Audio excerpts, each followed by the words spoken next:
வணக்கம் நண்பர்களே. இந்த 2026 வருடத்தில் தை மாதத்துக்குடைய ராசி பலன்களை தான் நாம் இப்போ பார்க்க போகிறோம். மேசராசிக்கு சிரமங்கள் தொடர்ந்துக்கிட்டே இருக்குது அப்படிங்கிற மாதிரி தான் ஒரு சிலர் நினச்சிக்கிட்டே இருக்கீங்க. அப்படி இல்லை, எந்த ஒரு விஷயமும் நிரந்தரமான விஷயமாக இருக்காது. இன்றைக்கி இருக்கிற கஷ்டமும் நிரந்தரம் இல்லை, இன்றைக்கி இருக்கிற சந்தோஷமும் நிரந்தரம் இல்லை. அப்போ ஏற்கனவே கஷ்டப்பட்டுக்கிட்டு இருந்தால் இனிமேலும் அந்த கஷ்டம் வரும், கஷ்டம் நீடிக்குமோ அப்படின்னலாம் நம்ம நினைக்கணுங்கிற அவசியம் இல்லை. கஷ்டங்கள் விலகக்கூடிய ஒரு அமைப்பில் தான் இப்போ கிரக நிலைகள் உங்களுக்கு இருக்குங்க. உங்களுடைய ராசி அதிபதி நல்லாவே இருக்கிறனால நீங்கள் நினச்ச காரியங்கள் எளிதாகவே நடக்கும். தனாதிபதி சிறப்பாக இருக்கிறனால ஏதாவது ஒரு வகையில் உங்களுக்கு வருமானத்துக்கு ஒரு வழி பிறக்குங்க. யாருக்கிட்டையாவது நீங்கள் கடன் கேட்டாலும் கிடைக்கும், பேங்க்கில் லோன் கேட்டாலும் கிடைக்கும், வரவேண்டிய பணமும் வரும். தொழில் நல்லா இருந்து அதன் மூலமாக கூட பணம் வருங்க. ஆக பணம் வரும் அப்படிங்கிறதுனால இந்த தை மாதத்தில் செல்வ நிலை அப்படிங்கிறது கொஞ்சம் கூடவே இருக்கும். அதனால் அந்த பண தட்டுப்பாடு உங்களுக்கு குறையும். கடன் காட்சிகள் இருந்தாலும் அதெல்லாம் அடைக்கக்கூடிய ஒரு அமைப்பு இந்த மாதத்தில் பலருக்கு கண்டிப்பாக கிடைக்குங்க. குரு பகவானை பொறுத்தளவுக்கு 3வது ராசியில் இருக்கிறதுனால ஒரு சிலருக்கு ஏதாவது ஒரு சொத்து பத்தை அடுத்தவங்களுக்கு நம்ம விற்கிற மாதிரி வரலாம், அல்லது அடமானம் வைக்கிற மாதிரி வரலாம். ஏதோ ஒரு வகையில் சொத்தோ பொருளோ கையை விட்டு போகணும்னு இருக்குது. யாராவது ஒருத்தர் நமக்கு நீண்ட நாளாக சொத்து பத்துக்கள் விற்காதான்னு சொல்லி ஒரு சிலர் தவிச்சுக்கிட்டு இருப்பாங்க. அவங்களுக்கு நல்ல காலம், கண்டிப்பாக சொத்து பத்துக்கள் விற்கும். சிலருக்கு ஒரு சொத்தை கொடுத்துட்டு இன்னொரு சொத்து வாங்கலாம். ஒரு சிலருக்கு ஒரு சொத்தை கொடுக்க மட்டும் செய்யலாம். இது எப்படி வேணும்னாலும் நம்ம பண்ணிக்கலாம். அதுக்கான அமைப்புகள் உங்களுக்கு இருக்குது. ஒரு சிலருக்கு தாயாருனால செலவினங்கள் ஏற்படும். அவங்களுக்கு அந்த மருத்துவ செலவுகள், அதே மாதிரி சொத்து பத்தில் பராமரிப்பு செலவுகள் மட்டும் வர்றதுக்குடைய ஒரு அமைப்புகள் இப்போ இருக்குது. குழந்தை பாக்கியத்தை பொறுத்தளவுக்கு இந்த தை மாதத்து வரைக்கும் மட்டும் கொஞ்சம் தடைபட்டு நிற்கிறதுக்கான வாய்ப்புகள் வரும். மாசி மாதத்தில் அந்த குழந்தை பாக்கியத்துக்கான வாய்ப்புகள் சிலருக்கு உறுதியாகவே கிடைக்குங்க. நோய் நொடி அப்படின்னு பார்க்குற போது மிகப்பெரிய நோய் நொடிகள் வர்றதுக்கான ஒரு சாத்தியக்கூறுகள் தற்போது கிடையாது. நல்லா தான் இருக்குது தை மாதத்தை பொறுத்தளவுக்கு. திருமண பாக்கியம் அப்படின்னு சொல்கிற போது அந்த திருமணத்துக்குடைய கிரகநிலைகள் சரியாக இருக்கிறதுனால சிலருக்கு திருமணம் நடக்கலாம் அல்லது உறுதிப்படுத்தப்படலாங்க. அஷ்டமாதிபதி இந்த மாதம் வலிமை பெற்றுதான் காணப்படும். அஷ்டமாதிபதி வலிமை பெற்று காணப்பட்டாலும் நினச்ச காரியங்கள் உங்களுக்கு நடந்து சந்தோஷத்தை கொடுக்குங்க. 9ஆம் அதிபதி சிறப்பாக இருக்கிறதுனால சிலருக்கு வெளியூர் போய் படிக்கிறது, வெளிநாடு போய் படிக்கிறது, வெளியூர் வேலை, வெளிநாடு சார்ந்த வேலைகள் இந்த தை மாதத்தில் கிடைக்கலாம்.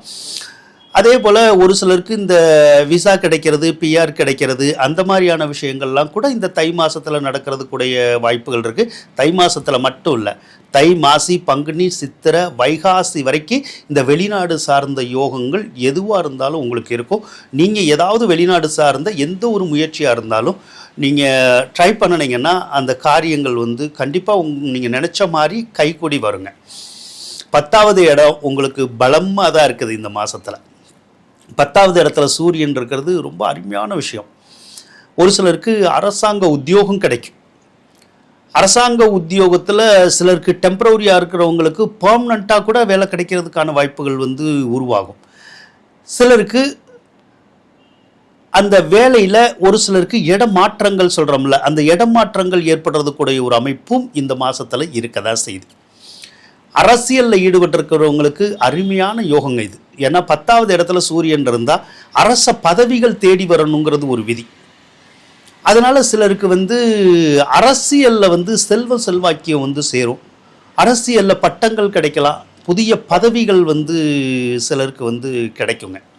அதனால் அரசாங்கம் அரசியல் சார்ந்த யோகங்கள் உங்களுக்கு சிறப்பாக இருக்கும். 10வது இடத்துல புதன் இருக்கிறது ஒரு சிலருக்கு வேலை வாய்ப்புகளை உருவாக்கும். கல்வித்துறையில், அக்கௌண்ட்ஸ் துறையில், மீடியா துறையிலலாம் சிலருக்கு வேலை வாய்ப்புகள் கண்டிப்பாக கிடைக்கும். ஒரு சிலருக்கு இந்த சினி ஃபீல்டு இருக்கு இல்லையா, அது அதே மாதிரி இந்த ஆடை ஆபரணம் சார்ந்த துறைகள் இருக்குல்ல, அந்த துறைகளில் வேலை வாய்ப்புகளும் கிடைக்கலாம்.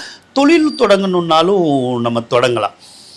ஒரு சிலருக்கு பூமி சார்ந்த துறைகள், மருத்துவம் சார்ந்த துறைகள், அதில் வேலை வாய்ப்புகள் கிடைக்கலாம், அல்லது அந்த வகையில் ஏதாவது நீங்கள் தொழில் தொடங்கணுன்னாலும் தொடங்கலாம். அப்படி தொழில் தொடங்கினாலும் அந்த தொழில்கள் வந்து உங்களுக்கு நல்லாவே நடந்து கண்டிப்பாக மகிழ்ச்சியை தேடி தருங்க. 4வது இடம் உங்களுக்கு சிறப்பாகவே இருக்கிறனால ஒரு சிலருக்கு தசாபுத்தி நல்லா இருந்தால் கண்டிப்பாக ஏதாவது ஒரு வகையில் நீங்கள் நினச்ச மாதிரி சொத்து பத்துக்கள் வந்து சேரும். வீடு வாசல் எல்லாம் கிடைக்கக்கூடிய ஒரு அமைப்புகள் கூட இந்த மாதம் வந்து உங்களுக்கு இருக்கதாங்க செய்யுது. 11வது இடத்துல சனி இருந்தாலும் கெடுதல் கிடையாது. அது பாதகஸ்தானமாக இருக்கலாம்.